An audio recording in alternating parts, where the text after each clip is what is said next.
Our goal is to grow the company with automation, though. I want to create an assembly line type execution of sales and marketing where every time we take on a property, we don't have to add 5 people. So our philosophy is automation with human oversight. And it's important in pointing that out. We're not talking about introducing AI to replace anyone or any strategy. From Hotel Tech Report, it's Hotel Tech Insider, a show about the future of hotels and the technology that powers them. Our conversation today is with Patrick Norton, Vice President of Sales and Marketing at Brittain Hotels and Resorts. Patrick shares his experience overhauling the tech stack at Brittain, including switching to a new PMS at 13 of their resorts, and how he actually doesn't consider the PMS to be the center of his technology ecosystem. You'll want to listen to this conversation to learn how to put data at the forefront of your hotel operations, how to take personalization to the next level, and how we can take inspiration from the e-commerce industry to boost conversion rates and revenue. Well, thank you so much for dialing in. So, first question, would love to hear a bit about your background and your current role, as well as the company you work for, if you can tell us a bit about that as well. Yeah, I started when I was 15 in hospitality in Lake George, New York, which is upstate in the Adirondacks. That's where I grew up, and moved down south when I was 20, decided to live where I had vacationed my whole life, which was Myrtle Beach, and got hooked up with a hotel group here. And for most of the past 20 years, I've been with that company, kind of climbing the ladder there, became an owner this year. Currently the Vice President of Sales and Marketing. And Brittain it's a pretty large management company. It's 2,500 hotel employees, about 20 premier resorts, 45 F&B outlets, and I have the pleasure of running the sales and marketing department, which is about 40 employees within the management company. And are the properties branded or independent? Mostly independent. We just built a dual brand Marriott, Spring Hill and Courtyard, right in the middle, oceanfront of Myrtle Beach. And are all the hotels in Myrtle Beach? They are currently all in Myrtle Beach right now, but we are getting ready to expand in the Southeast and then eventually nationally. And how long have you been in your current role? I've been Vice President of Sales and Marketing for probably, I think, about 8 years, and was just running marketing before that. Marketing's my background. Went to school for digital arts, got my MBA at Johns Hopkins, and have just been in marketing for mostly the last 20 years. And were you at Brittain before you were in this role? I was. I started at the reservations at one of the hotels when I was 20, I think. And I'm 42 now, and so for most of the past 22 years, I've been with the same company. And has the company grown over that time? Like, how big was it when you started? I think it was about 9, maybe 7 to 9 resorts, and we're closer to 20 now. So it's been growing. We've grown beyond just resorts. We opened a call center in Jamaica with 300 agents. It's not the most spectacular thing. Unless you're in hospitality, we opened a central laundry here, which is this huge, massive, multi-million-dollar investment in laundry to centralize it all. It's really not impressive until you see it and you see what like a $2 million dryer looks like. And then when you see a machine pulling towels apart, it feels like Terminator 4. So that's a great segue into the next question. Curious to hear, out of all the technology that you and Brittain uses, what do you consider to be the most critical technology partner?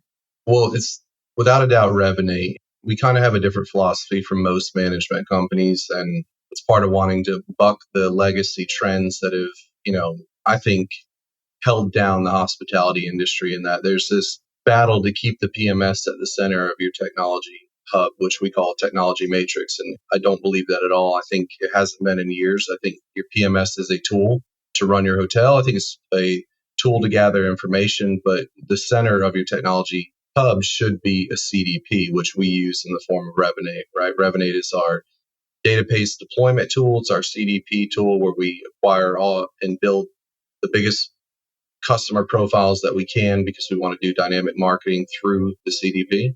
We use Power BI as well to kind of enhance the reporting capabilities of the Revenate platform. But yeah, for a multi-channel, omnichannel, however you want to refer to it, approach of how we're going to communicate with our guests, we use Revenate for our CDP, all our database marketing deployments, Ivy, our on-site communication. It's a text messaging software. And it's also the backbone of our entire call center. So it used to be a company called Navis that they acquired. So I don't think there's anything Revenate builds right now that we don't have integrated into our technology matrix. Would love if you could elaborate a little more on specific features of Revenate or maybe integrations that you find especially powerful. So the direction we're heading, we refer to as AI-driven business intelligence. So what we want to do is get away from this kind of shotgun marketing into this not one size fits all dynamic approach to marketing. We want each customer experience on our website or call center to be a unique journey that has the most dynamic offer and path created for them to book according to whatever unique specifications it will take to get them to convert. So the abandonment program is a good one, right? So we take them through the website. Actually, backing up even further than that, we do a lot of guest history marketing. We send about 35 million emails a year. Next year, we're going to send 50 million emails a year through Revenate's database platform. When we get them into our website, if they don't convert, they have an abandonment program that we use where it'll capture the customer's information and we can auto email them back through the Revenate platform. What's slick and what takes it to the next level is it will also generate that into the Navis call center form so that an agent can follow up and try to convert. So now we're trying an email approach to storing and saving the reservation and trying to convert again. We're trying a phone attempt at conversion by following up exactly with their dates. Hey, you just left the website. You were checking this date. You had this rate. You had this room type. If you book today, we can X, Y, Z. So it's really that kind of left, right hook approach to trying to convert them and take every swing at the customer before you let them go back out into the open market. Just continue shopping with your competitors. And what are the metrics that you would look at to determine that this program is successful? We kind of have a new philosophy in our company this year that every person in every department is part of the revenue management team because that is the ultimate goal. It doesn't matter what department you are. We are trying to beat it in everyone's head that we are all here to generate revenue. Obviously, we want to provide the best customer experience, but we don't work in operations. We work in sales and marketing. So our job is to get customers with the end goal of generating revenue. So the number one metric we look for in these email and phone campaigns is how much revenue did they generate?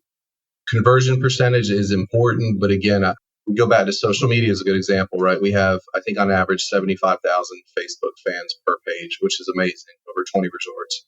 And for too long, we've watched that metric. So, wow, look at the Facebook growth. But is it doing anything? Is it leading to revenue? Is it generating any revenue? So I like to be a sophisticated company. I love when companies talk about digging into this metric and that soft KPI and all that, but it's kind of nonsense. They really, if it's generating revenue, that's the number one thing you need to look for. You don't have to get too fancy with it.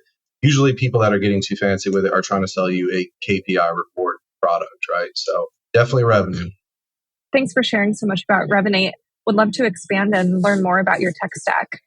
Yeah, so we spent 3 years and $5 million redefining our what we call the Brittain technology matrix. And the idea of it was we went through a tough challenge this year. We swapped out our PMS at 13 different resorts, which if you're in hospitality and you've ever done that, 13 resorts through your busy season in a 6-month span is a nightmare. It's very difficult. As a management company, we want to grow, but we don't want to grow and manage resorts and constantly have to swap out their property management system. We're trying to create a technology matrix that is product agnostic. So it doesn't matter what product you have, what PMS you have, what systems you're using. Because we have Revenate, our CDP, and Power BI, our business intelligence tool at the center of our technology matrix, any products you have can just be another spoke on that hub, right? A spoke on that wheel that as long as we can build a connection from that into the CDP and the business intelligence tool, the rest is fine. We're making all of our decisions and we're deploying all our marketing out of those two tools. So adopting your technology when we manage your resort and then creating a connection from it to our kind of the nucleus of our matrix is the most important thing that we'll do. And then what sort of tech do you use on premise? Like, is there a communication tool or a POS? Yeah, so we actually switched to a PMS called Agilysys recently, and they have their own PMS system that they offer. We're going to experiment with that this year. But for on-site communication, we use Ivy, which is Revenate's text messaging software. And it's a great tool. One, it's another way for you to continue to kind of flesh out that profile of your customer, get that data back into them. What kind of behaviors do they show while they're on site? What products are they purchasing? What goods and services are they using while they're at your property, but it's also good for on-site promotion. Try to get them down to your spa, run a special at happy hour, get them to your breakfast, just to communicate them in a non-interruptive way while they're on vacation. A text message is gentle, it's easy. They've agreed to it when they checked in, so they are interested in hearing from you, but you don't want to be calling them, you don't want to be sliding stuff under the door, you don't want to do any of this kind of antiquated communication that people are sick of and growing out of. So Ivy is a very, very slick on-site guest communication tool. And do you have any tech in the guest rooms? Tablets or interactive TV or anything like that? Interactive TV for sure. It is interesting. There's so much focus on guest history as far as being an operations tool, right? People always ask, like, where do we find new customers? There's pressure on sales and marketing. Where do we find new customers? No one ever asks enough, why are we losing our old customers? So it ends up being this idea that operations is supposed to lead in technology. They're supposed to lead in guest history and all that. And it's just not true. The basic fundamentals of a good vacation are great customer service. Yes, we have to continue to integrate technology into that experience, but our focus as a management company is technology before you check in and in converting. And again, we're just trying to pair them with the perfect hotel. We're trying to pair them with the perfect vacation, set them up for success. Knowing operations will deliver a world-class guest experience, but outside of smart TV integration, not much in the form of tablets or automations in the room, but we are heading in that direction consistent with the industry for sure. And maybe circling back to Revenate, or maybe there's a different vendor that you have in mind. Is there one company or one product on the market that you feel is especially innovative? Maybe it's something you haven't implemented yet, or maybe it is. Yeah, I feel Revenate is the number one product I always recommend. It has become the backbone of our technology. We started with them in the early years of their company when they were really basically just an email deployment tool. And over the years, as they've acquired multiple companies and continued to build out into this, become a suite of products, we've partnered with them along the entire journey and continue to integrate everything they roll out into our technology matrix in a significant way. We work with them to try to make the product better every year, in that we're trying to get the CDP to continue to be more dynamic. So there's not really a product on the market that I'm interested in experimenting with more than I am the next iteration of Revenate CDP, which is supposed to come out in 2024. I think the tools that'll allow us to deploy, which will allow us to do more dynamic marketing, is the goal that we're kind of trying to work toward with them. In that I don't want every email to be the same. And the industry is accepting too much that dynamic marketing means that your email says Dear Patrick instead of Dear Guest. That's not dynamic marketing. Everyone's been able to do that. That's a neutralizing factor everyone's been able to do for a decade. Dynamic marketing is more in the sense of, how does Amazon send me an email with exactly what I want to buy, and just me, and my wife gets a different email. We have to move that way in the hotel industry. Some of the flags have had better luck with that because they have more opportunity through membership programs to have more customer data on you. So they're able to kind of flesh out, or personalize and tailor it a little better. But as independents, we have to continue to get there. But we can't do so without a strong CDP partner, which I'm glad to hear Revenate is getting ready to unveil this new next generation of CDP for their tool. So, can you tell me a bit about the relationship between Brittain and Revenate? How do you pass feedback along to them, and how do you share your ideas of maybe what they should build next? Sure. So, fortunate, they've asked me to serve on their customer advisory board. So that's an annual meeting. They have a huge conference every year. It's a great conference called Navigate. But they have a customer advisory kind of panel during that time frame. So we get together, and that's where we all talk about our wish list, what we want to see in the next year, new tools that we want. But really, it's an ongoing relationship where we will meet as needed or quarterly just to kind of get updates on what's out there, what we might be seeing out in the market that we would like them to build, what's missing in their current product or platforms. And they are very attentive partners. They are not afraid to improve their product based on customer feedback. They treat us more as partners than customers, and are constantly upgrading their suite of products based on our feedback. So switching gears a little bit, I would love to hear about a couple of the highest priority business objectives that you're focused on, and how does technology help you reach those?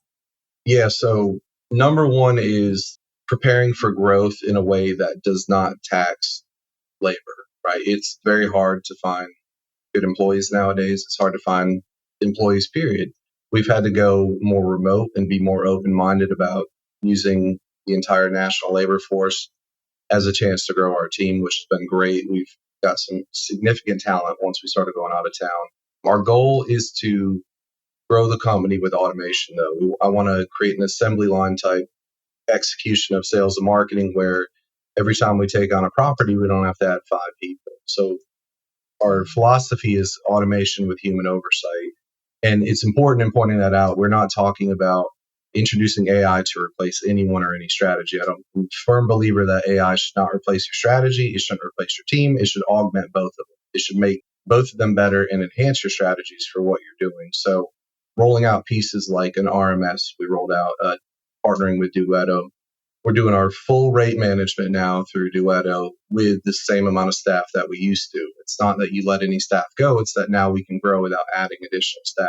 And the machine learning of RMS is unbelievable. It's probably the best example we have of introducing some sort of AI intelligence into our revenue generation.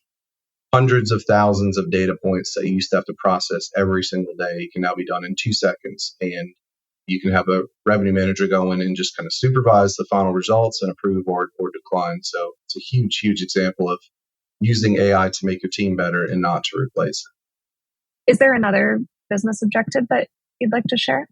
Yeah, I think continuing to grow deeper with the CDP and the business intelligence tool. So the goal for 2024 is to, in a non-invasive, way, gather as much customer data as we can, not even necessarily to use for 2024, but just to continue to build robust profiles so that when the time comes and the marketing campaign is appropriate to use that information to convert, you have it at your hand. So we don't even know what data we need in the future from the customer. There was a time when you wouldn't think you needed their email address. There was a time when the phone number wasn't that important.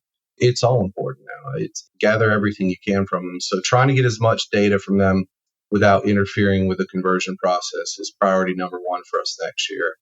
Priority number two is to actually find ways to make that data actionable, right? And we think we can accomplish that with the CDP and our business intelligence tool, Power BI, to gather that data in the CDP, to process it in the business intelligence tool, and then to deploy it back through the Revenate channel to do more tailored marketing messages. We really want to get more customized with our dynamic marketing for 2024. Is there a company within our industry or beyond that you feel is doing this personalized marketing really well? I think the brands come closest, but I still think they're way behind other industries out there. So if you go back to the early adoption of the internet, the travel industry was one of the first successful industries to really take advantage of the internet.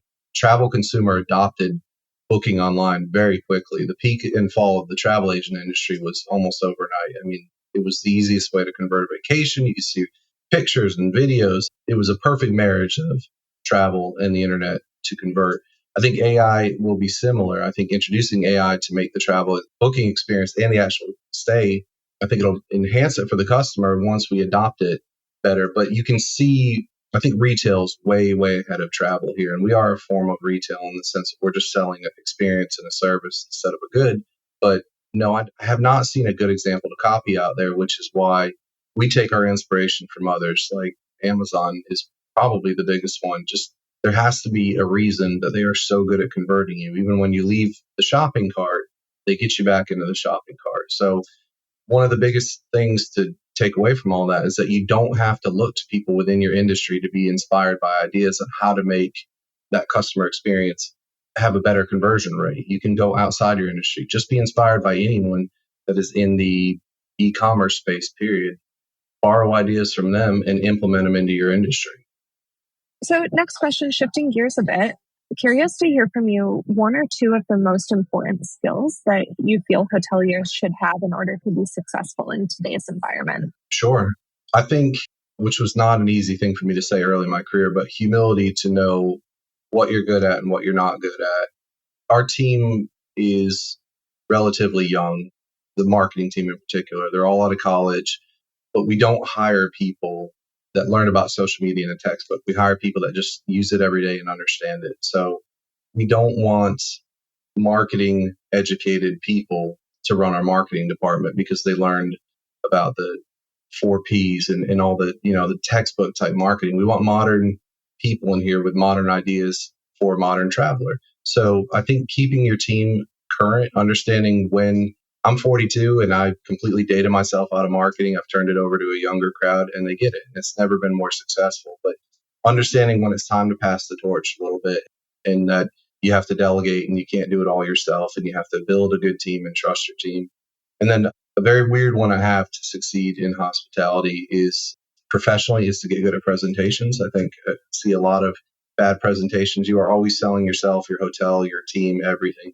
Get very good at presentations. And I don't mean PowerPoint. If you think it means PowerPoint, then you're already not good at presentations. So there's significantly better software out there to make you, your company, and your hotels look good.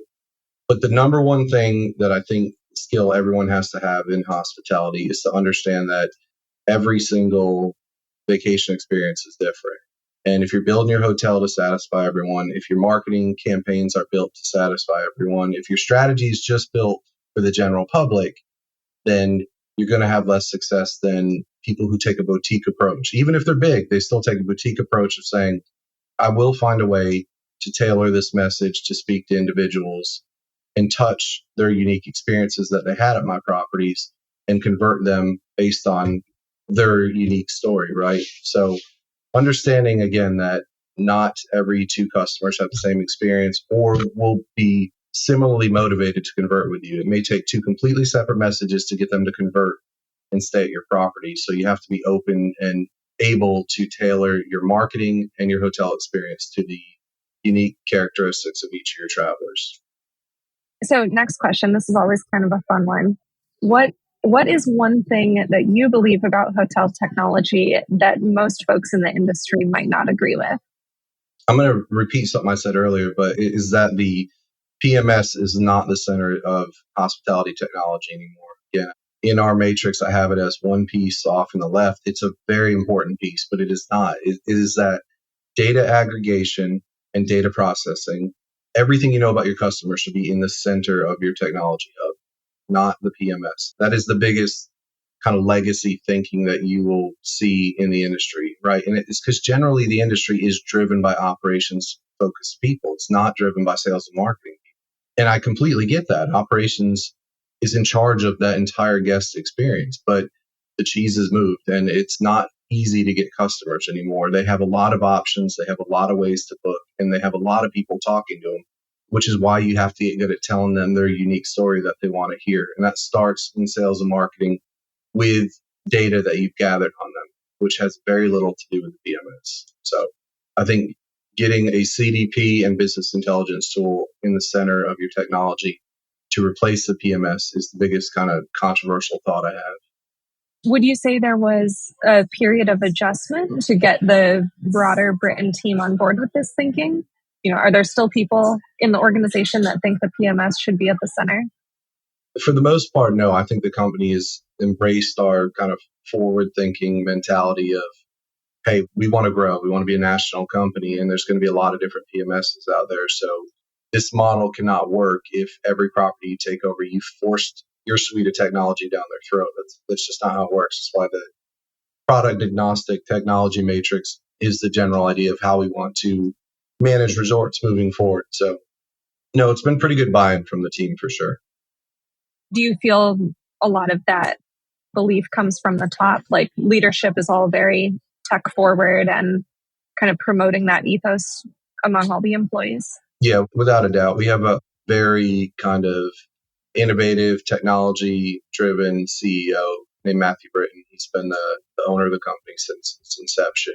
He loves technology. He loves to be a forward-thinking company, and he loves innovation. So, yeah, he's definitely, that thought process has leaked down into his executive team, who then continues to spread it throughout their team. So the company has embraced it really well. Again, the idea of good technology is making everyone's job easier, makes everyone more efficient. It's to, again, enhance what they're doing, not replace it. So it's kind of a hard thing to want to resist, right? Well, that is all for my questions. I really appreciate your time. Great meeting you. Great learning about your experience. Thanks so much, Patrick. That's all for today's episode. Thanks for listening to Hotel Tech Insider, produced by HotelTechReport.com. Our goal with this podcast is to show you how the best in the business are leveraging technology to grow their properties and outperform the comp set by using innovative digital tools and strategies. I encourage all of our listeners to go try at least one of these strategies or tools that you learned from today's episode. Successful digital transformation is all about consistent small experiments over a long period of time. So don't wait until tomorrow to try something new. Do you know a hotelier who would be great to feature on this show? Or do you think that your story would bring a lot of value to our audience? Reach out to me directly on LinkedIn by searching for Jordan Hollander. For more episodes like this, follow Hotel Tech Insider on all major streaming platforms like Spotify and Apple Music.